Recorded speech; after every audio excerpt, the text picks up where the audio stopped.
Frustrated by the Avformat.dll error causing your professional tools to hang? I'm Sophie Chen, a senior Windows support engineer. I'll help you resync those external dependencies today. This DLL file is a critical multimedia library from the FFmpeg project.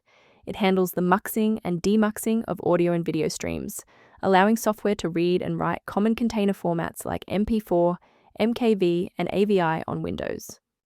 Now let's apply the fix by reinstalling the shared system library. A damaged or incomplete FFmpeg installation is the most likely cause for this error. You'll need to reinstall the latest official version of FFmpeg to restore required files such as the Avformat.dll to the application directory. When a fresh installer fails to clear the error, it typically points toward a deeper conflict within the Windows execution layer.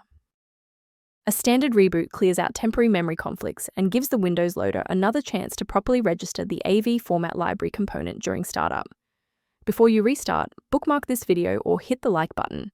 It makes it much easier to find this tutorial in your history so you can pick up exactly where we left off. To ensure long-term stability, we should review the safety risks associated with unverified file sources. A critical reminder: modifying the Avformat library, DLL manually is dangerous. Without a verified installation source, you risk overriding essential files that your hardware depends on for basic functionality and security. Using a professional maintenance utility is a proactive step toward keeping your system state healthy and your software synchronized. If you're addressing the Avformat library inconsistencies or system resource gaps, the link below provides informational maintenance resources.